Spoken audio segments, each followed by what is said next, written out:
I'm going to dive in, guys. As I was just saying, for those of you, there's a couple of names that I haven't seen here before. This is a conversation I have every Sunday night about creativity. We talk about loads of different topics. And this week's topic is well-being and the creative. So, hey, Tony, trust I'm doing great. I am great. I feel a bit of a cold coming, but apart from that, I'm doing good. Gwynnifer and Franco Stories has just joined. So, hey, you guys, just about to kick off.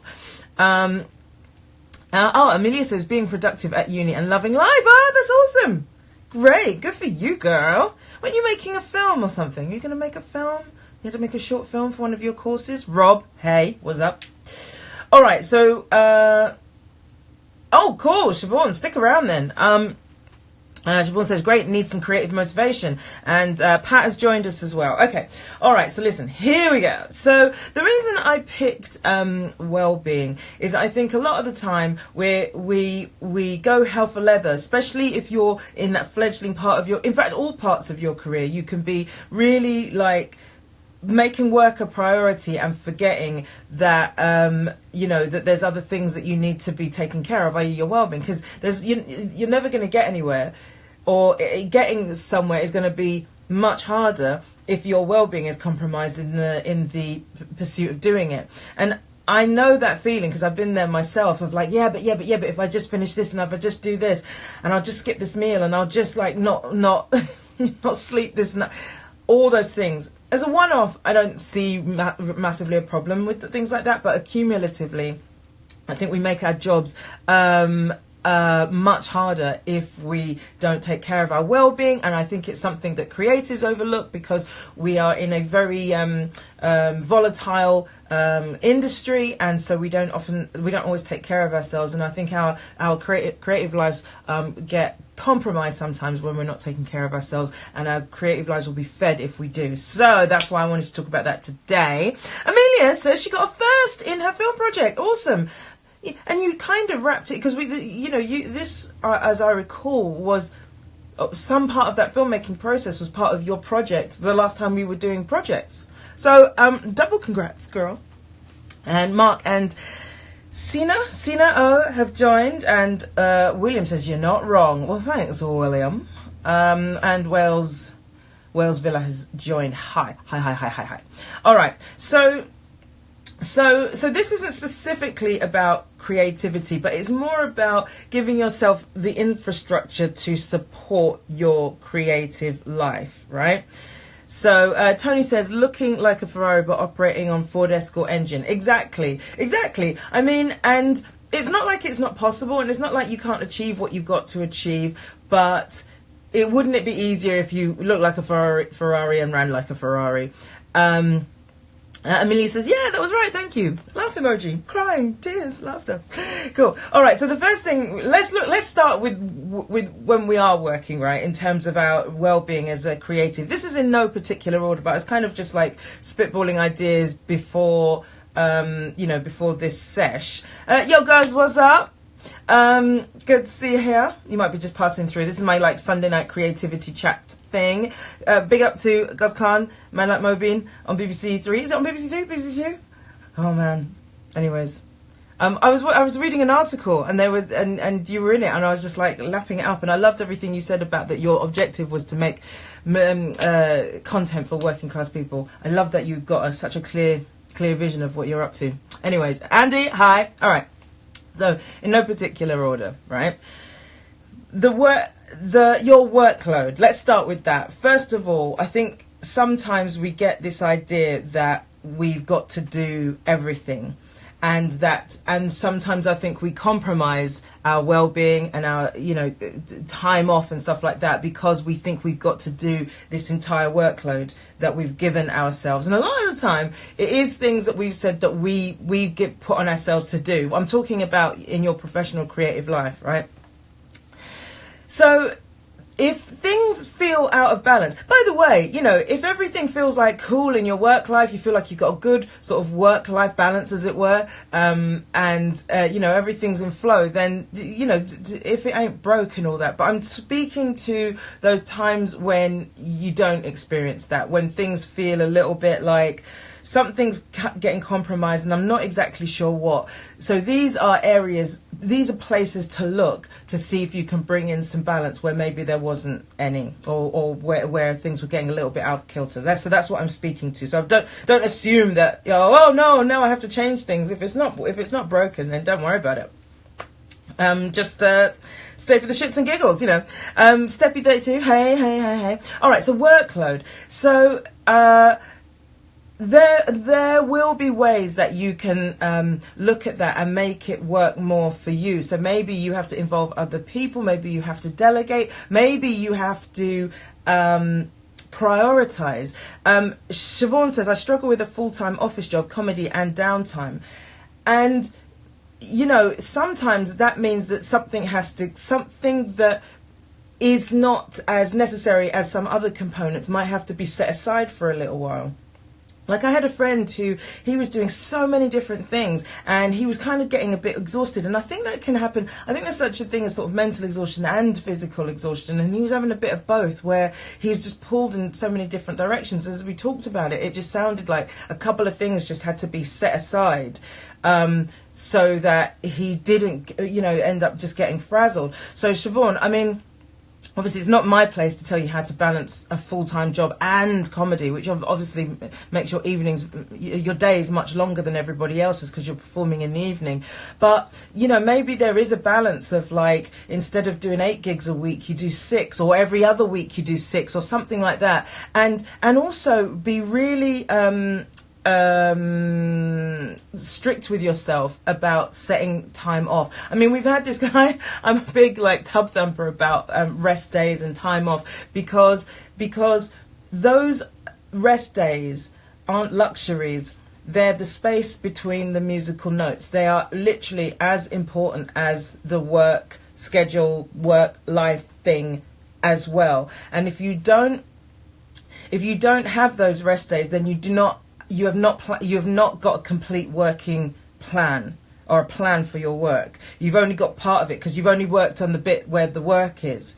You haven't created the space in between. It's like writing a musical score but not saying how long the notes last. There's something missing.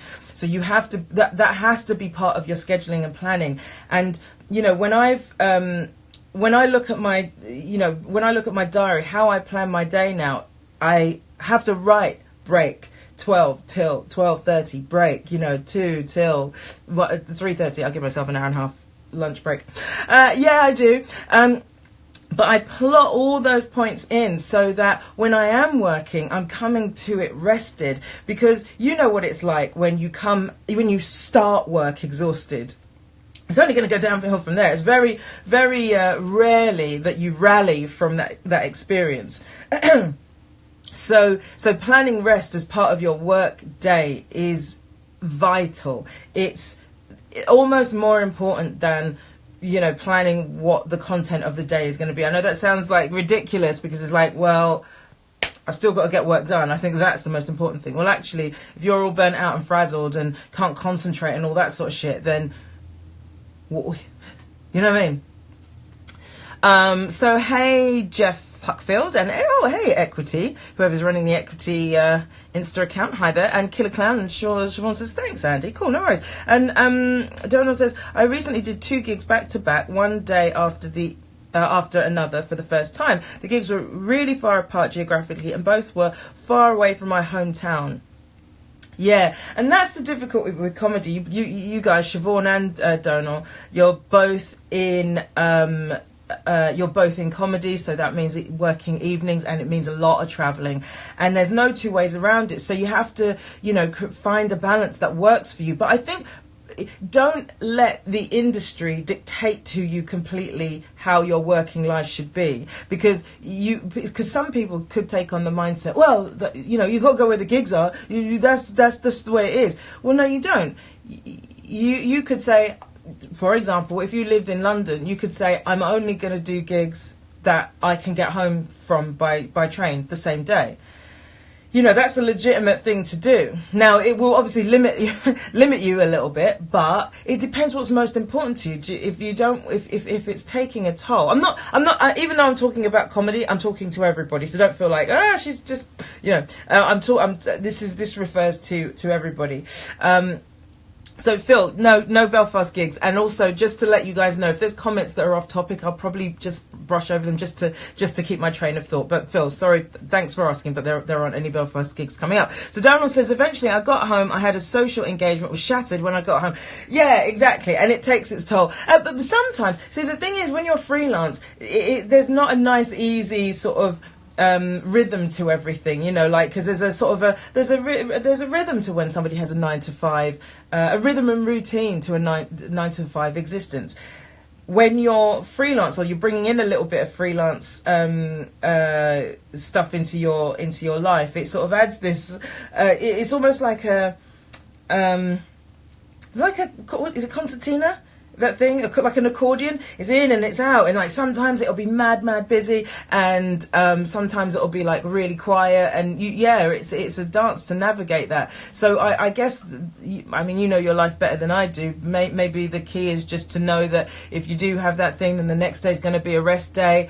If you can make it that way, or if you end up having a run of like the whole week, that the week you make sure that the Monday night following that, because obviously there'll be weekend gigs, you find a way. But I think my overarching point is that rest is really important, and so not to just keep pounding away at it, thinking that because a gig's been offered, you've got to do it.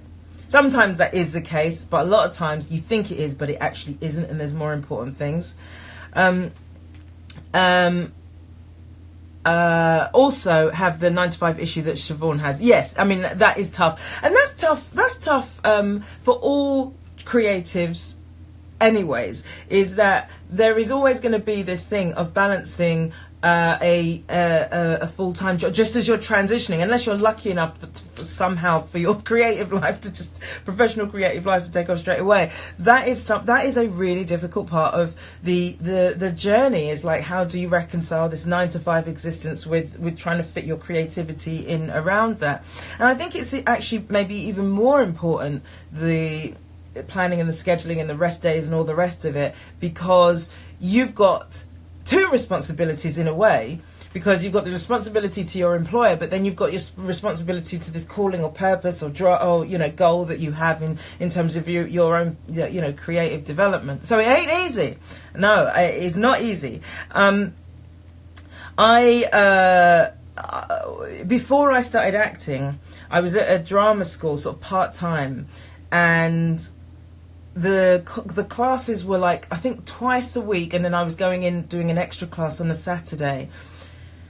And I had a proper grown-up job, I was a post-production supervisor, which meant I was kind of responsible for, anyway, it doesn't matter. And it was a technical job, an operational job in television. Anyway, and it got really difficult when because drama schools really drill discipline into the actors. Good drama schools do that. And so they were like, you will be here on time, and you will do this, and you will have learned your lines, and da-da-da. And meantime, I'm like, trying to go to my employer going, I need to be at a class at 6. Is it possible that I could leave at 5? And they're like, they were nice to me and everything, but they were kind of like, you've got a job to do, and you stay. So I know that there's a balance to be had, and there's a sort of responsibility that one has, like with your employer, and also the things that you're trying to achieve. So it's not easy. I'm basically saying what you guys already know. All right, so there's the scheduling planning side of things. There's workload.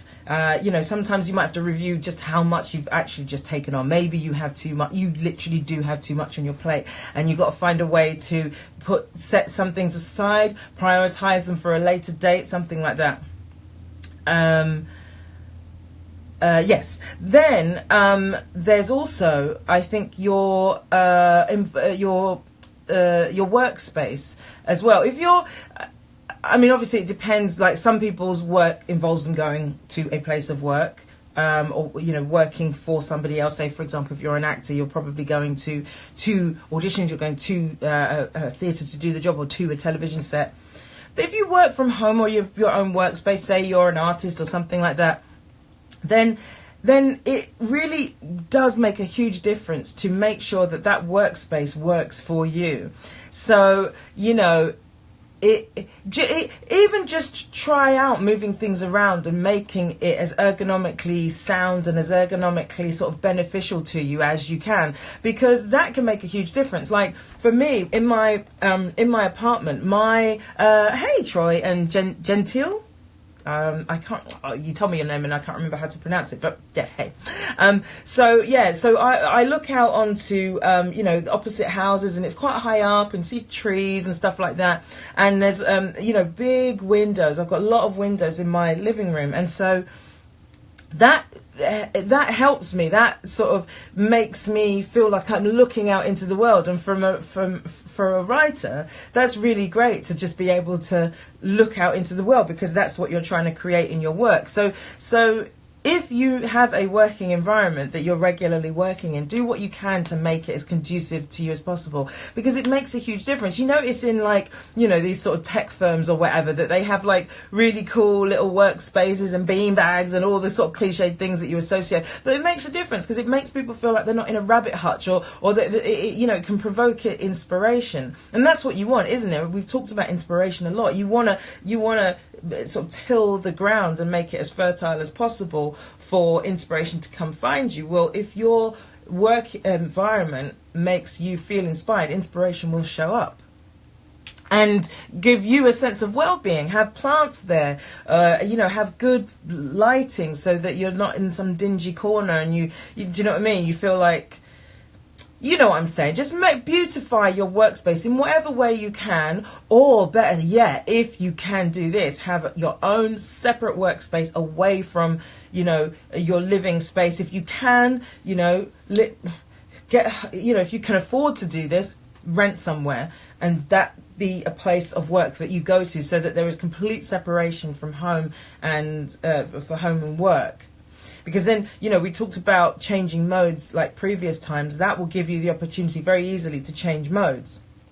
Go from work mode to home mode, so you can switch off, which is also very important for your well-being, so that there's not this spill between, work and home life. That's another thing, actually, is creating that delineation between those two worlds, so that it means that you do get that experience of switching off, so that you can switch on. Because you know what it's like when you're like constantly stressed about something with work. It's just with you. It's in your dreams. It's what you think about when you wake up.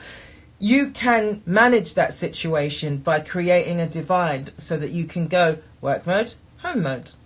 Amelia says, to divide my uni hall room up, I used to put a sheet up so I couldn't see my bed behind me. That seemed to work. I mean, sometimes it is as simple as that.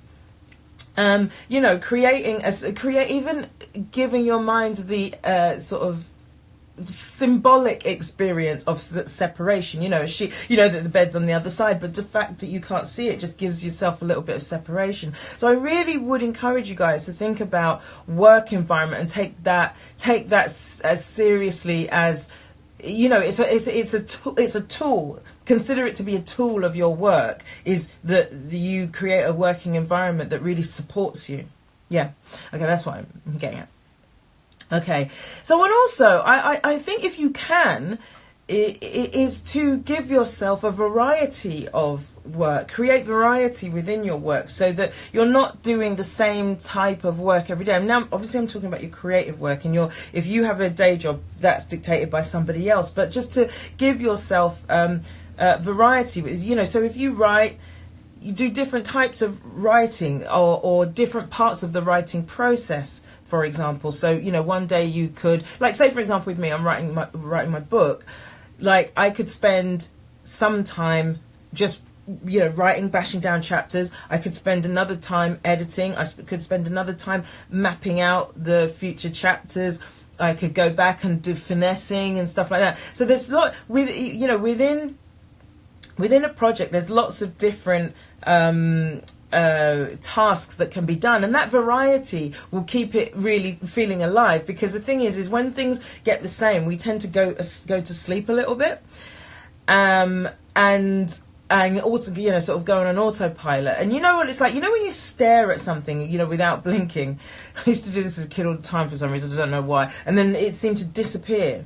It's that same thing. It's just like, because you've been looking at it for so long, the receptors in your eyes cease to, create information, because it thinks it knows what's there. So we kind of do that energetically with our work as well. It's just, if we're in this monotony of something, doing the same thing, we can sort of go to sleep a little bit as well. So mix it up to give yourself variety and keep yourself interested in what it is you're doing. I sort of try and switch things up sometimes. Sometimes it's just what needs to be done. You just have to get on and do it. But sometimes you can switch things up a little bit. So if you can, do that. All right, so that's work. So that's within the context of work. But then on top of that, there's some things, because I knew that, irony of ironies, as we were talking about well-being this week, I would have well-being stuff really come up front and centre. And so last week just gone, this last 7 days has been really challenging, because I've just been, just had 4 or 5 different commitments, literally dashing around all over London, doing things. And it's really it's been a challenge. And so that, but it's good actually in a way, because it's given me the things to talk about today. So, and I'll talk about some of those other things as we go along. Tony says, you're quite right. Even school will ensure you attend different lessons so that you don't get bored. Yeah, exactly. They don't make you do a whole term's worth of English. Can you imagine? School's hard enough as it is. And then you do a whole term of math. That's right. They sort of break up the lessons. And even I had a physics teacher who said, listen, I know that physics can be super boring, so what I'm going to do is I'm going to get you to do all the boring theoretical stuff now, and then once we've done that, then we can do the experiments and all the making baked Alaskas to prove something about thermodynamics, or I don't know, whatever she was up to. But she planned our schedule in such a way that she knew, she incentivized us basically by giving us the turgid sort of what she considered to be more boring sort of talk part of her physics curriculum. And then we had these awesome experiments to look forward to towards the end of they weren't that awesome actually, it's still physics, but do you know what I mean? I was a natural physicist, let's say. Anyways, hi Steve, hey, welcome.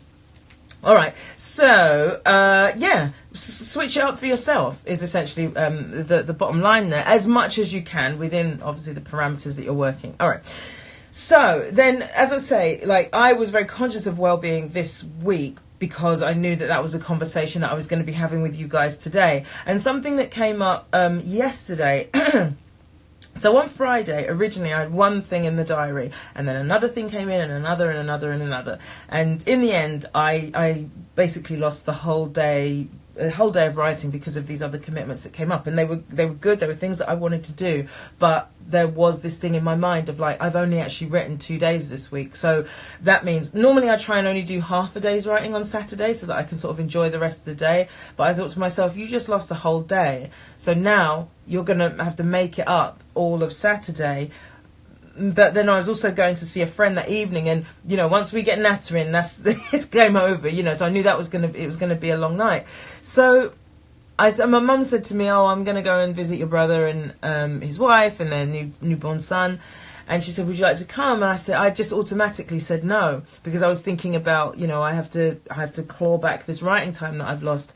And then I was thinking about it, and hey, Curtis and Ian, evening.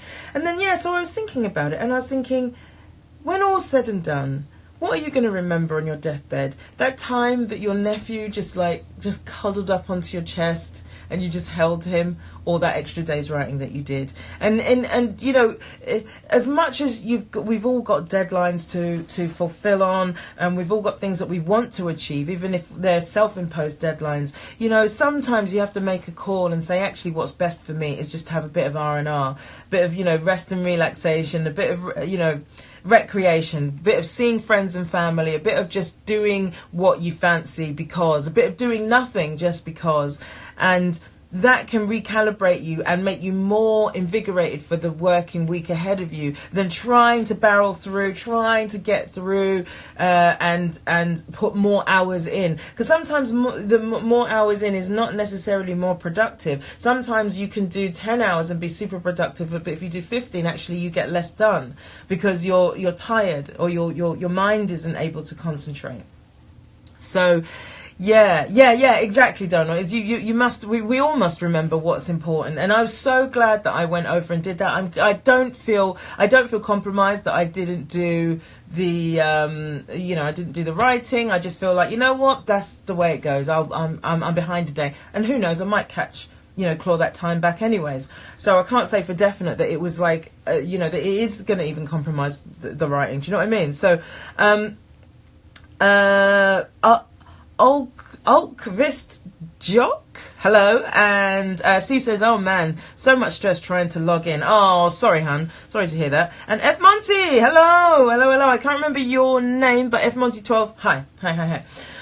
All right, so one has to, and the thing is about this, right, is like many things that we've discussed, is an act of creation every day. It's not like you're going to create the perfect landscape for, balancing your creativity, your well-being within your creativity or for your creativity. There's going to be days when you are going hell for leather and you've got 15,000 appointments and you have to work late, or you skip a meal, blah, blah, blah, blah, blah. Sometimes that is going to happen. But the key to it is creating a platform for your well-being every day, so that you're in relationship with your well-being every day, that you don't sort of go to sleep about it. So if you do, so say for example you do burn the midnight oil at one point, that you don't go unconscious around that you don't go, well, that's just the way it is, and then you continue to do that for the next, and that becomes your habit. That's the key to this, is to be in this act of creation every day. There's a lot to do. If you want to be a sort of a deeply grounded, successful by your own definition,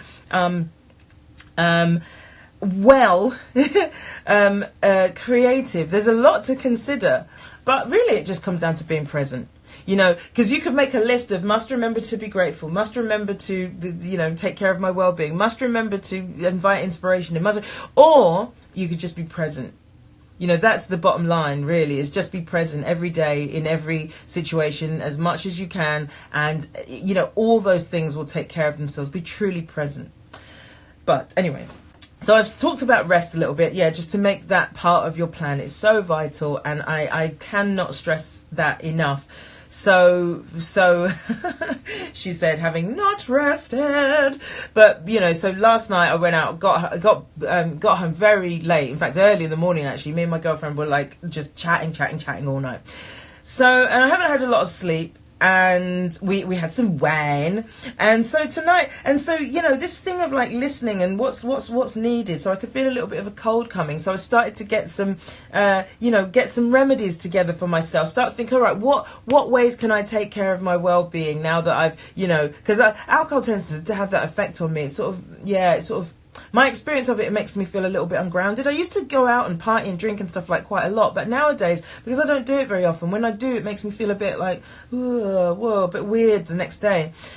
So the key is not, so by the way, I'll say this up top, like, the key is not to stop drinking. I'm not advocating for any of that sort of stuff when it comes to like well-being, and I will be talking about food and drink and stuff like that in a sec. But like, that's not what it's about. It's about just listening. Okay, so I had that, I had a sort of mid-sized night out. Now what? Okay, how can I take care of myself now on the other side of that? So I'm like, okay, cool. I know for a fact I'm going to have an early night tonight. I've already had loads of water. I had a miso soup, where after my breakfast, which was really grounding, because that's what I felt ungrounded, and I thought, what can I have that would be good for that? And I had a miso soup. Who knew that would have that effect? I was just listening to what did my body think was needed, and I thought miso soup feels like it's very grounding, so I had that, and it did the trick. So and also I know I don't have any commitments outside of the house tomorrow, so I can just chill, get my writing done, and just have a very quiet piece of. So it's like it's been constantly in this relationship of just checking in with yourself. What's needed? What's needed? What's needed? Obviously, you've got a plan of what you would like to do, but just to have the fluidity around that, to to be able to respond to what the body is actually asking for, because I think that sometimes some people are their leaning is towards just doing what I said I was going to do regardless, but actually you want a little bit of fluidity with that, so that if something else is called for, then you can respond to that and do that instead. If your plan was like, there's been a few, like I didn't go to the gym at all last week because there was so many work things going on, and I forgave myself for that, because I'd originally committed to 3 times a week, and I think this is the first week that I haven't made all 3, and sort of like let myself off the hook for that, make my plan for when those 3 gym trips will be the following week, and just take advantage of the fact that we had a quiet week this week in terms of the gym, busy in terms of everything else, but quiet in terms of that, and then let the body have that sort of not being thrashed around in the gym, and then next week we'll go back to it. All right, so. Okay, so Tony says, wouldn't it be a mighty shame lying on one's deathbed and then realising all the things we could have done and didn't do, especially when you was aware of it? Like, yeah, I mean, it is a constant balancing act, and it's not easy. You can't, because if you said, for example, if I said, right, I never want to miss a moment of my nephew's life, something will get compromised because I'll stop going to work or something like that. So you constantly have to be in this listening to your life of like what is called for next. And it felt completely correct that I went, but then it doesn't necessarily mean that I should then this is the answer. Now I'll keep going to visit my nephew, and that'll be the answer to having a work-life balance. So yeah, it's like this constant like dance of and this constant listening to what's being called for. Ian says, I tried setting myself targets of X amount of words a day. It didn't work. I just felt pressured. I just write when it hits me, but being so much easier. Yeah, I mean, sometimes people respond to targets. I do, because I know that if I finish early, ba-ding, I'm out. Can clock out. But you've got to do what works for you. And if having a target of words doesn't work, then don't have a target of words. The only time that something like that might become relevant is if you have a book deal or a commission and somebody wants something delivered by a certain time, those targets can be helpful in that respect, because they'll help you to meet those goals. But if you're just writing with your own self-imposed deadline or no deadline, then yeah, do what works for you. I would say a target of some form can keep the momentum going, but if you've already got the discipline to be regularly writing or writing as many times a week as you would like to, then it sounds like you've already got it figured out. You found a system that works for you. Donald says, concentration is a major thing for me with my writing, be it comedy now or before when I was trying to write novels and plays. I had to remind myself that my concentration span is what it is, and that I can't commit to writing for hours on end. Just make the most of whatever few minutes I can get. Okay, so I want to speak on that actually, because I think that's a really good point. I was when I first started writing the book, I didn't have a schedule for the day, so I would keep going until I sort of was bored, I suppose, or something, and stop for snacks, and it was very random, and I sort of every now and again I'd find myself on Instagram and not even remember picking up my phone and things like that. And then I realised that I have to plan the day. So I will literally, I don't know if I can, I think it'll be back to front if I show you this. But, so yeah, I think it's back to front. But this is what my diary looks like. So I'll literally be like, breakfast in my shower, do my admin. What's that? Oh, meditate. So I and that's how I break down the day. And I don't want to do more than an hour and a half writing at a time. So my writing sessions are an hour and a half, and then I have a half-hour break. So yeah, like you say, if you know what your length of your concentration span is, work to that. Make that the thing. So if it's an hour, I mean, actually, I think realistically, people's concentration span is about 45 minutes. So, have a 45-minute session and then for half an hour watch an episode of Friends or something, or go for a walk, or do, I think it's good to do something physical in between in those breaks, rather than something sedentary. I've realised, because I was watching Blackish, and that's how I ended up demolishing 5 seasons of it in about 2 weeks, because I was watching them on my break. But actually, I think there's some more power to be had by doing some form of bodywork, something physical, going for a walk, even just doing the hoovering or doing a bit of housework in between, just to change modes again. Right, but yeah, lean into it. If that's what your concentration span is, then that's what it is.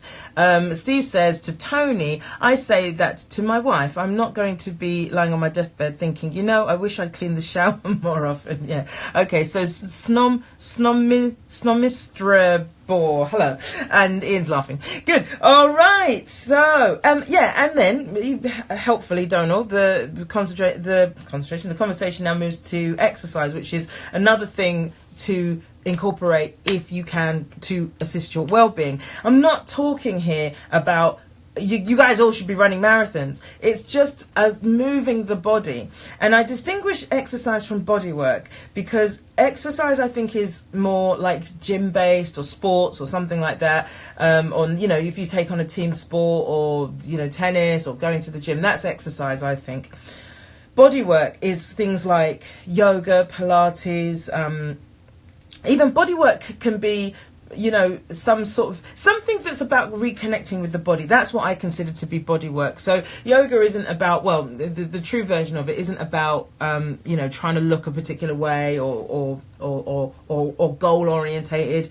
It's just about connecting with the body. So in that respect, body work can take many different forms. Like you can go for a walk, you can have a massage, you can have a bath, you can, actively rest. So having a lying down meditation or whatever. Start to incorporate those things. Like on my list of things, when I'm planning out my month, I plan it out month by month, and I do it about a week before the month arrives. And one of the things that I always have is a nurturing day and don't worry about that. I'll come to that.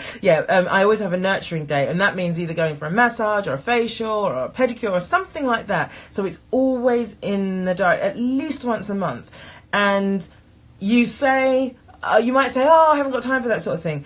I would say maybe you don't have time. You can't. You should do those things. Basically, I was going to say you can't afford, but I didn't. Anyway, you know what I'm saying. That you when you incorporate those things into your routine and make them routine rather than treats, it lifts you in a particular way, and it makes you and it plants that seed in your mind that your life is not just about your work, that there's more to it than that there's a you in there that needs to be cared for independently of your successes around work, right?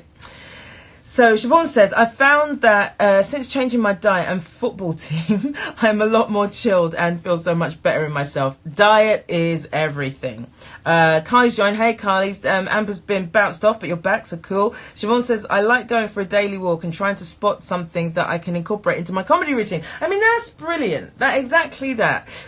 Is because, so you're incorporating two things. You're getting a bit of exercise, a bit of fresh air, changing mode, and you're getting inspiration. Ian, see you next time. Ian says he has to go. Kylie's giving me a wave. Paul says, I neglect self-care in those respects if I feel I haven't done enough, as I feel I haven't earned it. You're very right, though. We need to nurture ourselves. Yeah, Paul. And on that point, I think that done enough is a self-imposed idea. Because in the same breath you could go, actually, I have. And and what is the variable? What's changed other than your relationship with it? So I think the nurturing, the body work, the food, which we'll come to, is a framework into which you pour your work rather than, things that you try and fit in around. And that's why, and I say this to everyone, that's why I plan out the month, a week before it arrives, because what I do is I plan everything else out and then put the work days in. What days, which is mad, and I'm very lucky to be in that position. I'm not under no illusion about that I'm very lucky to be able to do that. But to some degree, everyone can do the same thing. So, so I will put in the nurturing day. I'll put in the day that I would like to be of service. I'll put in the admin days that I need, because I need like half a day at least of just admin for home stuff and admin for work stuff. I will put in the social evenings, like make sure I have at least 3 social evenings, you know, and I'll put in my workouts, and yeah, I'll put all that stuff in, and then in between that, then I fit in the work, right? Tony says, Andy, please emphasize this notion of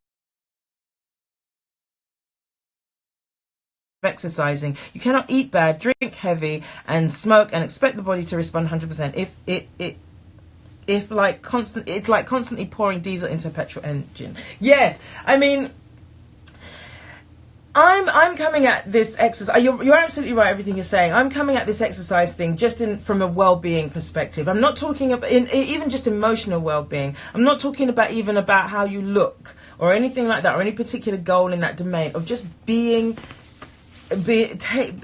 having your body be part of your life experience. Because a lot of people, we're just heads going around the world, and we don't incorporate our body into our life experience. We don't take care of it. We don't incorporate it, and it's vital. And if you want to have a particular type of consciousness, if you want to live a particular type of life, you need a body that is appropriate to that life and that consciousness that you're trying to create. You cannot, the body is housing for the soul. You know, so if you're reaching for a particular type of life experience, or you want to be living a particular type of calling or something like that, you've got to have the body underneath you to be able to do it. You know, it is interesting that a lot of like religions, for example, like food does come into what they teach their congregations, like abstaining from certain things. You have Lent in Christianity, and you have some religions are the vegetarian, they're, or not religions, but disciplines or whatever encourage vegetarianism. So like food is also very much a big part of your spiritual well-being, but also just your physical well-being. Do you know what I mean? So Paul says, have you always been disorganized, or has it taken time to find the groove? It's taken time to find the groove. And also, Paul, it's not one size fits all. So that, like, this type of planning is only it might only work for this type of life that I'm living right now, with the book and the curfew coming up and all the other things going on. It may be that my next phase of whatever I get into next, it doesn't work. I have to find a new plan. And so I am an organized person, but what that organization looks like is always different. So Donald says, enough is always subjective. Have to trust that maybe the time you spend is enough for what you need in that moment. Yeah, I mean, I think you're absolutely right. You've got to if your well-being is important to you, you've got to trust that when you say it's time for well-being, it is time for well-being, and it doesn't matter. The work cannot get in the way of that. Obviously, there are deadlines, there are things that you need to get done, things that need to be delivered to certain people, but you cannot compromise. It is not in your interest to compromise your well-being for the sake of an imposed deadline, a manufactured deadline, as the sense of I haven't done enough. That's not going to serve you. Steve said Christianity is centered around the Eucharist. I don't know what that is. Please explain. Donald says, even if you intended doing more, because there will always be days you intended doing nothing, that you could surprise yourself. Yeah, true that. All right, so this time has gone really fast. I'm shocked, because I wanted to ask you the question. How many times was the question? All right, I'm going to talk very briefly about consumption, because not tuberculosis. I want to talk about what we consume, because I think this is a massive part of our well-being. So basically, food, drink. Oh, bread and wine. Okay, I knew that, just testing. Okay, so food, drink, media. Those 3 things are things that we consume, and they have a massive impact on our well-being. So I'm not going to advocate any particular type of diet. I'm not going to tell anybody to abstain from alcohol. I don't have a particular type of diet. I don't abstain from alcohol, and I do consume media. But what I would encourage, I'm just going to sort of encapsulate the whole thing. I had more to say on it. Maybe we can do another, maybe have another conversation. But it's just to bring mindfulness to what we're eating. There's a lot of misinformation and a lot of, companies are trying to mislead us into thinking that what their product is healthy because it's sugar free, but actually then it's got loads of salt content, or it's fat free and it's got loads of sugar content or whatever. So it's just to start being mindful about the food that we eat and how it can affect our well-being, and also note and find out what foods you need based on where your body's at. So for example, I said I mentioned hangovers, I sort of talked about this already, but I felt quite ungrounded today, so this miso soup did the trick. Now, I'm not saying this is not about a solution for hangovers, but I'm just saying I listened to what was going on and looked for what would work. I also could feel a cold coming, and I have this turmeric. It sounds gross, but I think it really does a trick because I haven't had a cold for ages. Like turmeric, garlic, ginger, black pepper, honey, and lemon. Make that into a tea. Sounds ming, but you just get used to it after a while. And that I have that for 5 or 6 days or more actually, and I do that to sort of stave off any colds or anything like that. All those ingredients, especially in hot water, are really, really good for you. You may feel like, my body is it needs stretching. Sometimes stretching can just alleviate so much, not just physically but mentally. It can recalibrate your brain. I did this bodywork program a couple of weeks ago, 2 or 3 weeks ago, and in it they were talking about this Owen sequence, which is it works. Make sure you can see. Works along the meridians. So you're basically just tapping. You tap all the way up your arm and then down your little finger. So you go down here and then you tap up and round here and underneath, and it just wakes up all the this is obviously Chinese medicine, but like it wakes up all the meridians in the body, and just is a really great way of waking up the body when you first wake up. So my overall point really is to bring mindfulness and get some real knowledge, not the stuff that marketeers are trying to tell us, but visit some whole food websites, or find out more about whole food nutrition. And by the way, whole food doesn't mean vegetarian, it doesn't mean vegan, it just means whole foods, as in not processed. Avoid as much processed food as you can, because the things that they have to do to make a product shelf stable, which is such a gross term to me. But anyways, to make the product shelf stable, they don't necessarily have to declare what they used in that process, and there could still be traces of whatever they used in that process to make food shelf stable. You also don't know the source of the food that's gone into this processed food. Like say you bought shop bought lasagna. Processed food has more salt in it because obviously as once a meal is cooked, and you may have noticed this as well, is like over time it tastes less and less salty, the flavour goes, so it needs more salt to make it taste nice by the time you get it, which is why there's so much salt in these things. If you make a homemade lasagna, you can make it taste exactly the same with half the salt. So that's my overall thing, just to be really start to bring some mindfulness in, because you can treat a lot of things. Obviously you don't want to get out of hand with this. If there's a real problem, go to the doctor, but you can treat a lot of minor things with natural solutions with what you eat. Like the other day I burnt my finger, I think, on something. I picked up something that was too hot, and my mum's got an aloe vera plant. Cut it open, put the gel all over my hand, immediately stopped hurting. It was mad. I've never done that before, but it was just like, this is crazy. And you can use that stuff on your hair as well, like as an amazing hair conditioner.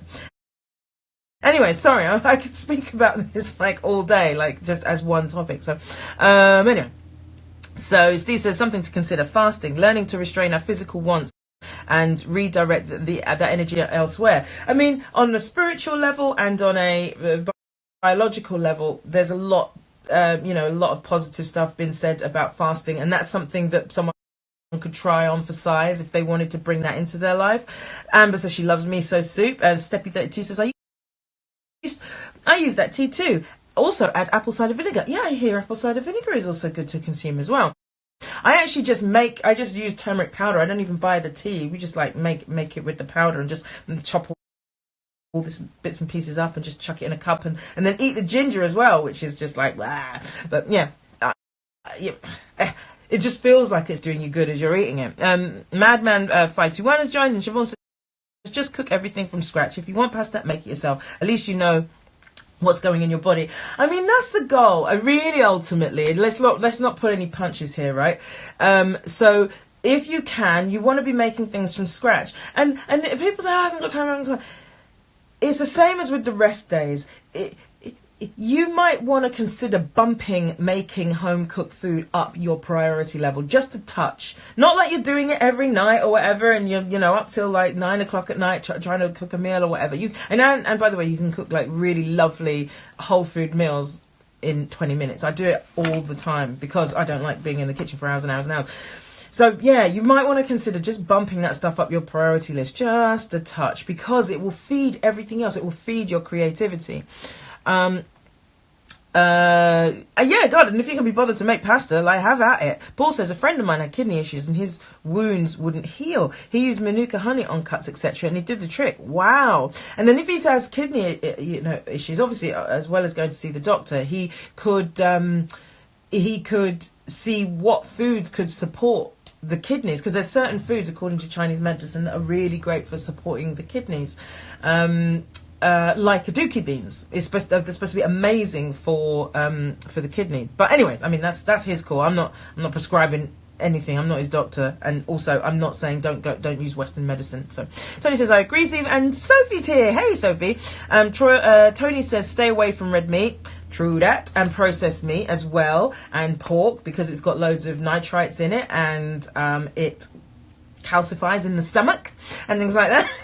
Happy talk. Mariska has joined. Hey.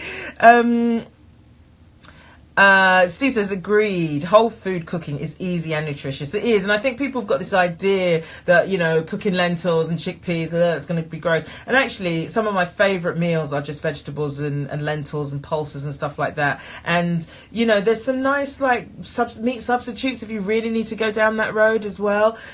There's not a lot of, like, every now and again I have meat and think, I don't know how I could give this up. Like, sometimes my mum cooks like jerk chicken or something like that, and you're just like, this is problematic, but it's surprising actually that not as many. It's actually quite easy to have a meat-free diet if that's what you want, but this is not what this is about. What I'm saying is just be mindful of what you're consuming in terms of materially, what food you're taking in, because like I said, the body you have needs to be consistent with the life that you're planning on having. If you're eating terrible food but you're trying to live a really active life, you are not going to have a body consistent with that life. Equally with the media that you're consuming it, the media that we consume has an energetic quality, and so one has to be very careful that one doesn't spend too much time consuming negative facts. Fine, but don't inundate yourself. Don't get yourself buried in it so that you can't see the wood for the trees. Like, an uncle of mine came over one time, and he was like, he just got a new phone, and he was just so enamored with this phone, and he was looking at videos on YouTube of like really, I can't remember what it was, but it was like really negative stuff. It was just, the dark stuff that you see on it, just like scaremongery type news stories that weren't from like, reputable sources or whatever. And I just thought that is a pollutant, that you're polluting your mind with this stuff. You've got to come off this thing, because that isn't supporting you in any way.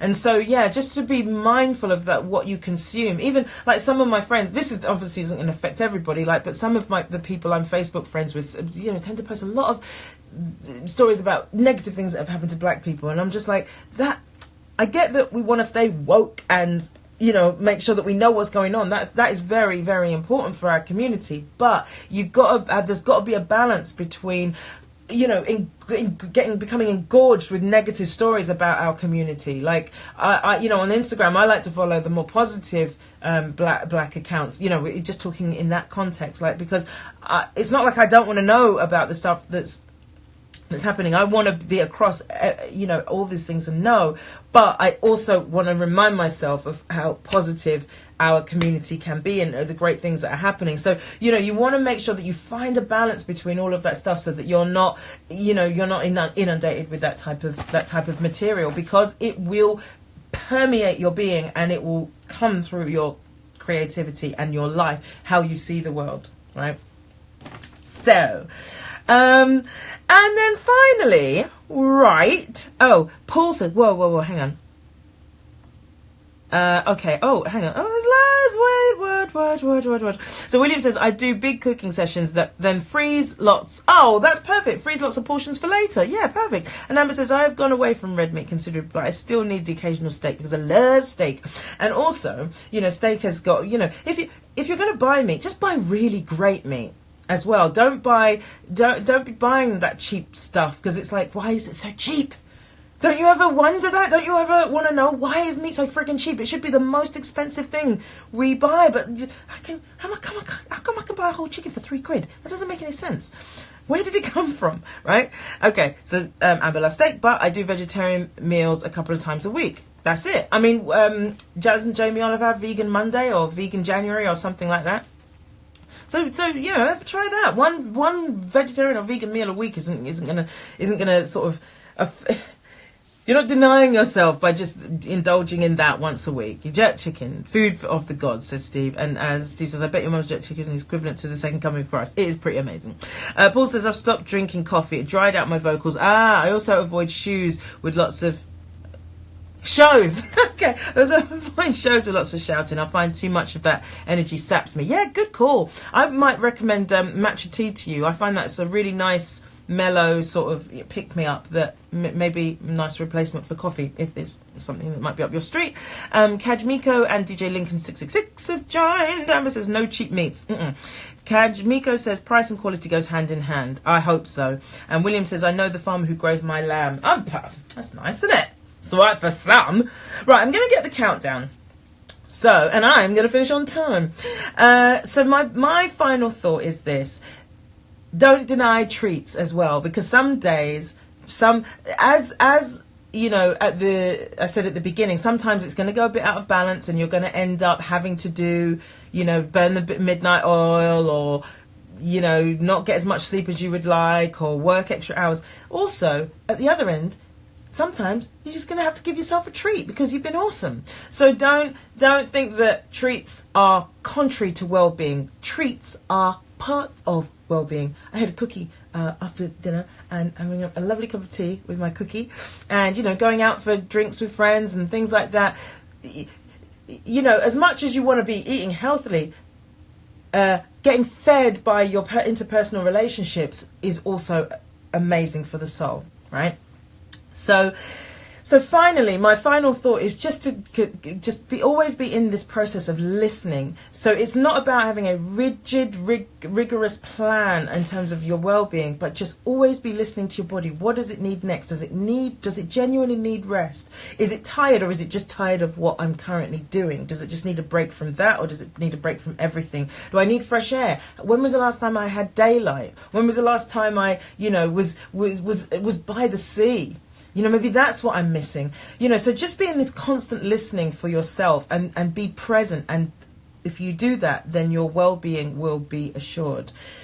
Listen to your body when you are craving crisps or something like that. It may mean that you're low on sodium. And so make a choice that's more supporting of the body than crisps, which are obviously a simple carbohydrate and very fatty and very salty. You might be able to make a different choice. Or if your body's craving sugar, maybe it needs some carbs and it needs some energy.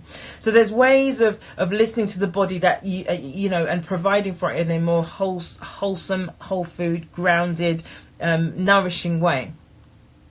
So that's how, as creatives, we can take care of our well-being inside of all the things that we have to do. It is not an either-or. It's not well-being or work. It's well-being that wraps itself around our work and takes care of us so that we can do our work. All right. Good. I can't read these last few questions and comments because I've got like 15 seconds. So listen, guys, thank you so much for being here this Sunday night. It's been awesome to be with you as always. And we're going to do this all again next week. All right. Have an amazing week.